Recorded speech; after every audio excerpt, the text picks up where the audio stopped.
Baik, saya lanjutkan bersama dengan tiga narasumber. Ada Pak Imam Hidayat, Ketua Tim Advokasi Kanjuruhan, ada Pak Albertus Wahyu Rudanto dari Kompolnas, dan juga Bang Uli Parulian dari Komnas HAM.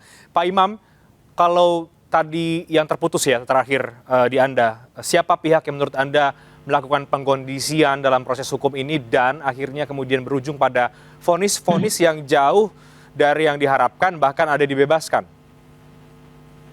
Ya, jadi gini Mas, itu kan dugaan ya, dugaan ada pengkondisian. Oleh karena saya lihat para tersangka ini kan nggak menyentuh intelektual dardernya ya, seperti Ketua Umum PSSI, kemudian Direktur LIB ya, Hardian Lukita juga kemudian bebas demi hukum karena masa tahanannya habis, tidak bisa memenuhinya dokumen oleh penyidik Polda Jatim atas petunjuk Kejaksaan Tinggi. Kemudian bagaimana broadcasting itu kemudian meminta supaya pertandingan dilakukan di malam hari, padahal itu kan beach match ya, artinya resiko tinggi meskipun supporter bonek itu nggak ada ya, apalagi itu weekend. Jadi dari konstruksi-konstruksi itulah kemudian kita merangkainya seakan-akan ini sudah ada pengkondisian, artinya kejadian ini sebenarnya tidak akan terjadi kalau tidak dikehendaki terjadi ya. Karena kan harusnya ini kan kalender PSSI bukan pertama kali PSSI menyelenggarakan pertandingan beach match ya. Artinya kan mereka sudah bisa katakanlah mengantisipasi ya. Apalagi ini Persebaya sama Arema ya. Artinya dari berbagai fakta-fakta hukum yang ada itu, apalagi di fakta persidangan, tolong nanti kalau saya ada salah, itu ada Pak Haris kalau nggak salah juga menyatakan bahwa tiketing itu kan overlapping ya, atas permintaan pihak-pihak tertentu. Kemudian yang memulai pemukulan juga anggota kepolisian. Kemudian juga di dalam fakta persidangan terungkap pada waktu majelis hakim itu memperlihatkan video penembakan itu dilakukan oleh Brimob ya, tapi kemudian anggota Brimob yang menjadi saksi itu tidak mengakui bahwa itu tembakan itu secara vertikal, tapi menembaknya secara horizontal. Jadi dari berbagai hal fakta hukum ya, fakta yuridis yang kemudian kita rangkum ya, itu kita menyimpulkan bahwa memang ada dugaan bahwa tragedi Kanjuruhan ini memang sudah bisa dikatakan dikondisikan sejak awal terjadinya, begitu Mas. Oke, kalau proses hukumnya Anda juga melihat hal yang sama?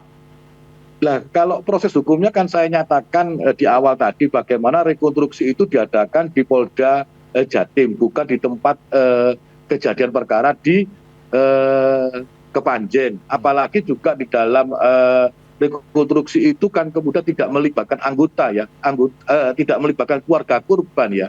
Tentu kan ini melukai ya, bagaimana anggota korban tidak dilibatkan dalam proses rekonstruksi itu, kejadian itu bagaimana. Kemudian juga saya dengar dari rekan kita di Polda Jatim bahwa pada saat rekonstruksi penembakan itu sudah diperingatkan, apa Anda tidak menembak ke arah tribun, tetapi kemudian anggota yang Brimob itu menyatakan enggak, kita nembaknya di lapangan. Ya sudah, kalau itu yang you mau, tapi kan ada videonya ya tuh, tetapi proses itu tetap berjalan ya tuh. Jadi sejak LP model A oleh petugas kita sudah menolak dari awal. Karena itu kita sudah memprediksi bahwa nanti berjalannya proses ini akan seperti ini. Makanya nggak begitu heran ketika putusan tuntutan 6 tahun 8 bulan, tapi putusan 1 tahun 6 bulan. Apalagi yang terakhir hari ini ada yang bebas 2. Sehingga ini sangat tentu melukai ya sebagai bangsa yang mengklaim dirinya negara hukum ya. Makanya saya sudah beberapa kali dalam framing termasuk dengan Pak Mahfud ya, Menko Polhukam, saya minta Pak Mahfud tolonglah ini dikeluarkan perpu ya, penyidik independen.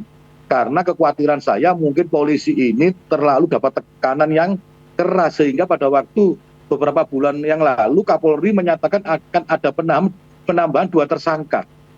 Tapi kan itu nggak jadi diumumkan ya toh. Karena memang aturan kita ini Mas, belum ada aturan yang mengatur tentang tindak pidana kolektif ya, yang dilakukan oleh anggota dan masyarakat sipil. Di sini kan terpisah, anggota oleh Propam, Provos, kemudian sipil oleh penyidik. Itu nggak ada Mas. Dan mungkin pilihan keduanya pada saat Komnas HAM ini menyatakan sebagai pelanggaran HAM berat, maka Komnas HAM itu bisa meminta kepada Jaksa Agung untuk membentuk tim penyidik independen di luar Polri. Karena saya melihat Polri pun juga tidak mudah ya, menangani perkara ini tidak mudah. Bayangkan 135 nyawa, yang luka-luka itu kalau di total itu dengan luka berat hampir 700 orang. Ini kan perkara yang nggak mudah ini ya. Sehingga kemudian Kapolri mengumumkan ada tambahan 2 tersangka baru, sampai putusan ini pun juga belum diumumkan siapa tersangka baru. Justru malah Hardian Lukito, ex-direktur DUK malah bebas. Ini kan jawabannya aneh atau tidak ya masyarakat lah yang bisa menilai. Tentu kalau kita terus kecewa lah. Ya. Polri tidak tidak mudahnya ini, maksud Anda apa ini, Pak Imam? Ya kan gini Mas, saya melihat pada waktu Kapolri akan mengumumkan ada tambahan 2 tersangka baru, ya toh. Tetapi kemudian pengumuman itu tidak terjadi. Saya menduga ya bahwa polisi ini juga mendapat tekanan, ya toh. Artinya bahwa polisi ini tidak bebas melakukan penyidikan ya terhadap tragedi Kanjuruhan ini. Jadi ada kekuatan-kekuatan di luar Polri yang kemudian bisa menekan Polri bahwa udahlah cukup segini aja lah, yang penting formalitas itu bisa dipenuhi gitu. Iya. Baik, yang penting ada yang menjadi tersangka begitu ya, ada vonis yang diputuskan. Pak Wahyu, benar tidak Polri di bawah tekanan? Bisa saja analisa itu benar. Hanya kami Kompolnas tidak berani memastikan benar tidaknya. Tetapi kalau tadi Pak Imam menyatakan analisa-analisa tadi memang secara rasional masuk akal. Tapi memang beberapa kali Kompolnas mendesak juga karena yang di RUT PT LIB yang sampai sekarang belum P21 ini kan kita mendorong sesegera mungkin ada koordinasi antara jaksa dan penyidik sehingga segera P21 agar ada kepastian. Sepanjang ini masih gantung. Tadi yang saya setuju dengan pendapatnya Pak Imam bahwa mastermind-nya ini kan justru nggak tersentuh. Saya kira itu juga nanti akan semakin membuka kotak Pandora ini sehingga ya kita akui lah sebagai pengawas polisi tapi ada yang salah di polisi. Kita menyebutnya sebagai unprofessional conduct. Jadi ada perintah-perintah yang tidak profesional yang menyebabkan hal-hal yang tidak diinginkan. Tetapi penyebabnya apa ini saya kira kan juga harus didalami, harus ditelaah juga sehingga jangan kita kemudian tadi seolah-olah yang penting ada tersangka, tapi sebetulnya ada pihak lain yang rentetan dari kasus ini yang juga harus dikaitkan demi kepastian hukum. Saya kira itu menjadi penting. Kami Kompolnas melihat memang banyak aspek-aspek yang secara teknis mungkin bisa dijelaskan, tetapi dalam prakteknya tadi ya kata Pak Imam tidak tersentuh tadi ya. Ini yang buktinya tadi yang sampai masa tahanan habis dibebaskan segala ini saya kira kan menjadi pertanyaan yang besar. Soal kemudian nanti tadi saya setuju jika nanti ada yang tidak benar dan perlu diluruskan, kami sepakat itu untuk ikut mengawal itu kami. Ya. Oke, Pak Wahyu, Kompolnas bisa tidak kemudian sebagai pengawas Polri mendorong agar proses ini lebih transparan, terutama dalam hal 2 tersangka baru yang tadi disampaikan Pak Imam, ini kan sudah diumumkan oleh Kapolri, tapi sampai sekarang aja belum ada. Begini, Kompolnas memang tidak punya kewenangan untuk terlibat langsung intervensi dalam penyidikan. Itu yang tetapi kalau kami melihat ada yang tidak beres dalam kinerja, itu kami baru bisa masuk. Tentu tadi catatan ini tentu menjadi hal yang kami catat, sehingga nanti kami juga akan tanyakan mengenai statement Bapak Kapolri itu bagaimana kelanjutannya, apa kesulitannya, kami bisa tanyakan. Tetapi sekali lagi Kompolnas tidak punya kewenangan untuk masuk ke penyidikan. Kami manggil polisi pun tidak bisa karena regulasinya kami memang dibuat lemah kami, sehingga kami terus terang saja nggak bisa maksimal ya. Oke. Tapi kalau Anda melihat, apakah memang ada yang tidak beres juga? Kan tadi Anda katakan Kompolnas bisa melihat kalau yang tidak beres. Kalau soal itu saya nggak berani komentar, karena tentu kalau kita beli yang statement tidak beres, tentu harus ada buktinya. Tetapi kalau ada praduga, ada analisis, sepanjang itu proporsional, kita bisa ada benarnya. Tapi untuk menjadikan statement, saya kira tidak juga pada kompetensi saya untuk menyatakan kepastian mengenai ketidakbenaran itu ya. Oke, baik. Saya ke Bang Uli Parulian. Ini menurut Komnas HAM tentu sudah melanggar HAM gitu ya. Nah, dengan putusan ini, dengan vonis yang dirasa oleh keluarga korban, ini mencederai rasa keadilan, mengecewakan dan lain-lain. Apa yang bisa dilakukan Komnas HAM, Bang Uli?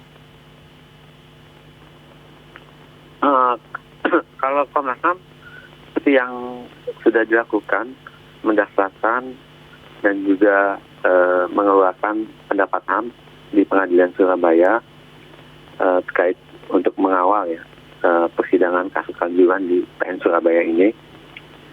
Kemudian jika banding nanti tentu kami akan memantau juga gitu, sesuai yang diberikan wewenang oleh Undang-Undang HAM kepada kami gitu. Nah, itu kira-kira yang bisa kami lakukan. Oke. Apakah ini kemudian bisa dieskalasi lagi lebih jauh agar ada tim independen lagi kah, atau apa yang tadi diharapkan oleh Pak Imam? Untuk tim independen kan itu kewenangan dari kepolisian ya gitu. Tentu bukan ranah kami. Kemudian juga tadi seperti Pak Imam sebutkan sudah disampaikan kepada Menko Polhukam. Nah itu. Nah kalau yang kami inginkan adalah sesuai dengan aspek hak asasi manusia, bahwa persidangan itu harus independen, imparsial gitu. Nah itu ada memang di dalam aspek hak asasi manusianya, persidangan harus independen dan imparsial. Seperti kemarin persidangannya kan untuk kasus kanjuruhan awalnya tertutup gitu, hanya lewat online aja Zoom. Tapi kemudian kami juga mengajukan keberatan, protes kepada Pengadilan Negeri Surabaya, Ketua Pengadilan, dan akhirnya terbuka itu untuk persidangan selanjutnya. Nah, begitu, Mas. Dan proses persidangan sampai kemudian putusan, apakah menurut Anda ini sudah terbuka, sudah imparsial? Yang awalnya tertutup, Mas, gitu. Dan juga ada semacam tekanan ya kepada jaksa, gitu. Yang mungkin juga publik sudah mengetahui ya, gitu. Ada tekanan pada jaksa. Nah itu yang seperti itu yang tidak independen, gitu. Nah kemudian juga tempatnya, gitu. Nah di Surabaya, gitu. Mungkin ada pertimbangan lain ya dari Mahkamah Agung atau Pengadilan Tinggi di Jawa Timur memindahkan persidangannya ke Surabaya. Tapi juga sebenarnya kan di Surabaya sendiri kan ada musuh laten, ya bukan musuh ya, maaf, ya berkaitan dengan Persebaya gitu ya, gitu. Nah yang sering bersinggungan dengan Arema itu juga perlu dipertimbangkan. Oke. Gitu. Dari catatan Anda, jaksa dalam tekanan ini seperti apa sih, Bang Uli sebenarnya? Waktu kemarin persidangan bulan Februari itu kami mencatat bahwa ada tekanan pada jaksa ya, gitu. Dan itu sebenarnya Kapolri sudah memberikan peringatan ya, gitu, kepada kepolisian yang melakukan tekanan kepada jaksa gitu. Nah begitu. Oke, saya ke Pak Imam. Pak Imam, Anda juga punya pandangan yang sama, ada tekanan juga terhadap jaksa. Jadi tidak hanya ke Polri ini, tapi juga ada juga ke jaksa. Iyalah, itu kan bagian dari rentetan praduga kita, Mas. Bagian dari rentetan praduga kita, makanya nggak heran kalau kemudian Ardian Lukita ini kemudian bebas demi hukum, masa tahanannya habis karena tidak memenuhi salah satu dokumen atau dua dokumen yang terinfo dari saya, mungkin keterangan ahli yang kurang ya, tapi kemudian tidak terpenuhi kan. Harusnya pihak Kejaksaan Tinggi Jawa Timur kan katakanlah memperingatkan kepada penyidik Polda Jatim untuk segera melengkapi, tapi kan ini enggak terinfokan. Apalagi kan setelah putusan ini waktu banding dipidana kan 7 hari ya. Putusan si Haris sama Suko ini kan kita juga nggak tahu apakah jaksa banding atau tidak. Karena seyogianya kalau putusan itu kurang dari 2/3 kan jaksa itu dalam kebiasaan kita beracara itu kan bisa mesti mengajukan banding. Iya toh. Tetapi kan kita sudah sampai ini hari belum terinfokan. Sudah 7 hari saya kira ya. Apakah banding atau tidak. Kemudian apabila memang tidak banding lah, itu semakin memperkuat analisa kita ya, persepsi kita ya, bahwa memang proses penanganan dari tragedi Kanjuruhan ini memang sudah diduga dikondisikan mulai awal, Mas. Itu. Oke. Nah, sekarang ini sudah vonis 5 terdakwa, 2 bebas. Mungkin Anda merangkum aspirasi atau curahan hati dari para keluarga korban. Apalagi yang diharapkan? Apakah masih bisa berharap atau tidak sebetulnya? Ya artinya kita terus berharap, artinya kita dalam waktu dekat ini akan mendesak ya Polres Panjen untuk memproses laporan model B kita ya dari keluarga korban, yaitu Mas Devi Atok tentang sangkaan pasal 338, 340, meskipun prosesnya sudah berjalan hampir 5 bulan masih penyelidikan. Karena ini sudah selesai, saya kira sudah momennya sudah tepat kita minta supaya Polres Panjen menaikkan statusnya ke tingkat penyidikan. Yang kita laporkan kan itu kan mulai Ketua Umum PSSI ya sebagai personal, kalau pidana, kemudian broadcasting, kemudian banyak mulai mastermind-nya sampai eksekutor di bawah kita laporkan. Nah itulah yang akan kita lakukan dan kita tetap optimis, Mas, memperjuangkan keadilan bagi korban tragedi Kanjuruhan, meskipun itu saya lihat tidak mudah ya. Karena kita ini sekarang ini kan perkara yang melibatkan banyak institusi ya, banyak lembaga ya, artinya nggak mudah kita berjalan ini. Untuk itu saya mohon dukungan dari masyarakat Indonesia, juga dari Kompolnas dan rekan saya Bang Uli ini dari Komnas HAM ya, supaya lebih membentuk tim investigasi ulang ya, supaya bisa di situ disimpulkan bahwa pelanggaran HAM berat. Karena kalau tanpa ada kewenangan menyatakan itu akan ada di Komnas HAM ya. Tapi kan Komnas HAM menyatakan bahwa ini pelanggaran HAM, tapi bukan berat, biasa ya. Itulah yang kemudian membuat kita ini kecewa. Memang Pak Mahfud sempat ya kemudian memberikan unsur-unsur apa yang dikatakan pelanggaran HAM berat itu, salah satu unsurnya adalah ada keterlibatan negara. Kalau keterlibatan negara kan di sini nggak usah diragukan lagi, ada polisi kan alat negara, iya tuh.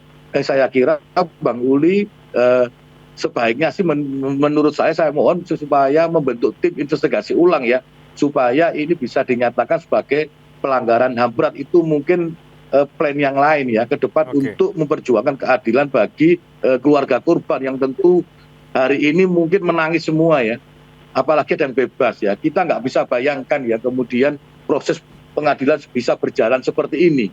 Tentu ini banyak dimonitor oleh media-media internasional ya, penegakan hukum ya, law enforcement ya. Ternyata di Indonesia ini belum bisa sepenuhnya ditegakkan ya. Bang Uli silakan, apakah mungkin akan ada tim investigasi ulang, Bang Uli? Ya, perlu dijelaskan juga bahwa Komnas HAM belum pernah memutuskan kasus Kanjuruhan ini pelanggaran HAM berat, belum pernah. Ya. Karena kan ada mekanisme sendiri kan. Ya, baru pelanggaran HAM saja ya. Pelanggaran HAM ya, itu lewat Undang-Undang 39 tahun 99. Kalau pelanggaran HAM berat kami menggunakan Undang-Undang 26 tahun 2000. Nah itu ada mekanisme sendiri gitu. Nah itu juga butuh bukti-bukti yang kuat untuk lengkap. Nah dan juga tentu kami kalau misalkan ada bukti-bukti baru situ, fakta-fakta baru yang dulu situ ketika kami melakukan pemantauan dan penyelidikan dari bulan Oktober sampai November tahun 2022 itu belum ada situ. Nah itu tentu kami akan pertimbangkan situ untuk melakukan penyelidikan dan pemantauan lagi. Gitu. Akan mempertimbangkan. Artinya Komnas HAM belum melihat ada pelanggaran HAM berat dari Kanjuruhan. Belum diputus gitu. Karena kan untuk melihat ada tidaknya pelanggaran HAM berat, kami punya mekanisme sendiri gitu. Nah dibentuk tim, nanti timnya yang menilai gitu. Nah apakah ada pelanggaran HAM berat atau enggak. Nah kemudian juga tadi sebelum membentuk tim juga kami melakukan lagi gitu penyelidikan segala macam. Nah dan itu membutuhkan waktu gitu. Dan untuk kasus pelanggaran HAM berat lainnya sesuai pengalaman kami itu membutuhkan waktu memang gitu. Begitu Mas. Oke baik. Pak Wahyu dan Pak Imam terakhir juga saya ke Pak Wahyu. Jadi kalau dari Anda Pak Wahyu sekali lagi bagaimana menyikapi putusan ini dari Kompolnas? Sekali lagi kalau soal putusan kami menghormati hakim, tetapi tadi catatan Pak Imam tadi menurut saya tentu akan kita atensi betul sehingga hal yang tadi beberapa koreksi-koreksi tadi yang sepanjang itu menjadi kewenangan kita, menjadi opsi kita seperti kuasa hukum dan sebagainya, kami akan follow up. Tapi di luar itu putusan sebagainya kami pada posisi menghormati putusan hakim. Oke, Ya. Pak Imam, terakhir dari Anda apalagi yang ingin disampaikan? Ya, yang ingin saya sampaikan adalah kepada Presiden kita ya, Bapak Joko Widodo ya, untuk lebih memperhatikan lebih dalam, artinya turun hanya Pak Jokowi yang bisa mengatasi ini ya. Karena saya melihat Pak Jokowi di awal sudah menekankan bahwa tragedi Kanjuruhan harus dilakukan penyidikan dengan tepat, dengan benar ya, keseluruhan, bukan hanya tingkat medal, tapi kan kenyataannya di sini nggak sampai mastermind dan eksekutor. Kita berharap kepada Bapak Presiden kita supaya Pak Jokowi lebih memperhatikan tragedi Kanjuruhan ini, karena proses hukumnya kita sudah tahu semua masyarakat Indonesia bahwa sangat mengecewakan ya. Itu Mas. Oke, baik, semoga masih ada jalan perjuangan ya Pak Imam, dan mungkin mewakili juga keluarga korban tragedi Kanjuruhan atas putusan yang dinilai ini mengecewakan dan jauh dari rasa keadilan. Kita akan tunggu proses berikutnya dari kasus tragedi Kanjuruhan ini. Terima kasih banyak Pak Imam Hidayat, Pak Albertus Wahyurudanto, Bang Uli Parulian Siombing sudah bergabung di MNC News Prime pada malam hari ini. Selamat malam, sehat selalu Bapak-Bapak. Ya, terima kasih semua Mas, Pak Wahyu dan Bang Uli. Terima kasih. MNC News Prime akan segera kembali dengan informasi lain, tetap bersama kami.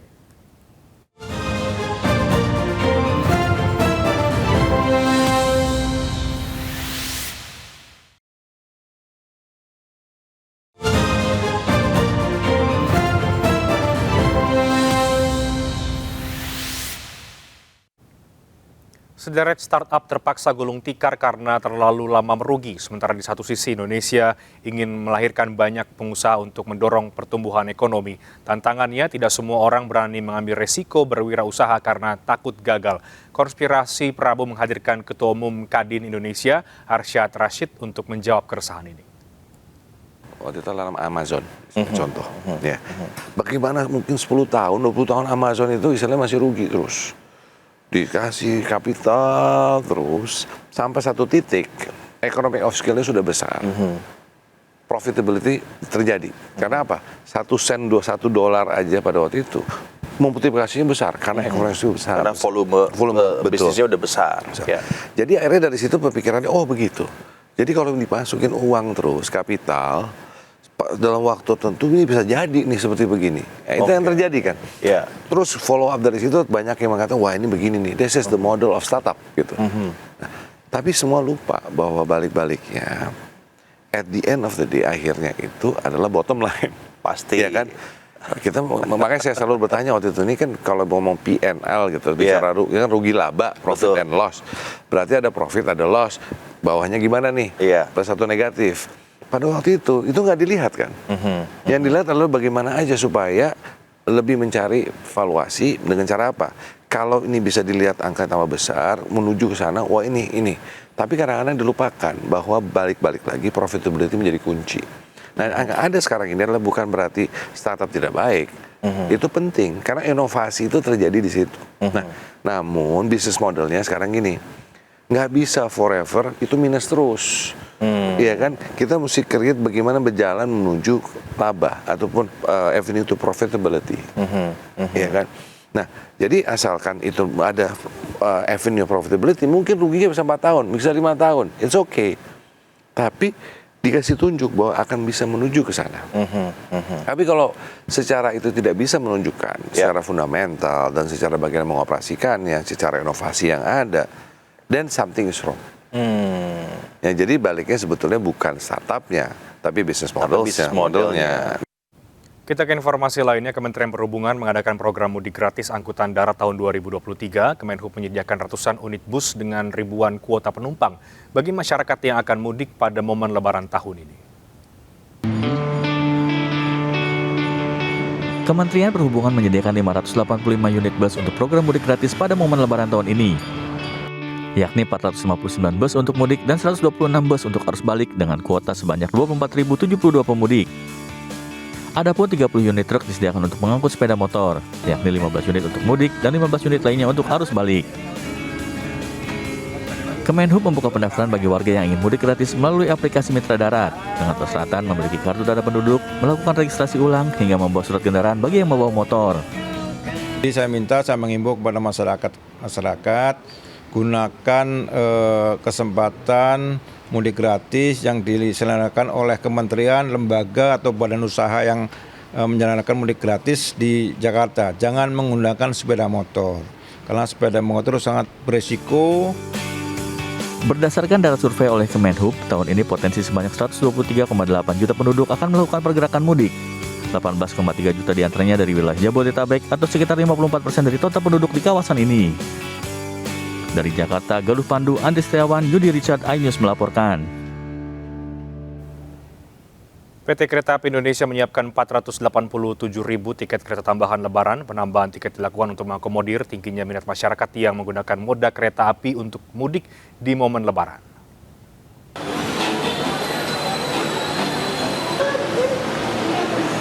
Meski telah mempersiapkan kuota sebanyak 3,5 juta tiket kereta untuk momen angkutan Lebaran tahun 2023, namun PT KAI Indonesia kembali menyiapkan kuota sebanyak 487.000 tiket kereta tambahan yang sudah mulai bisa dipesan lewat daring.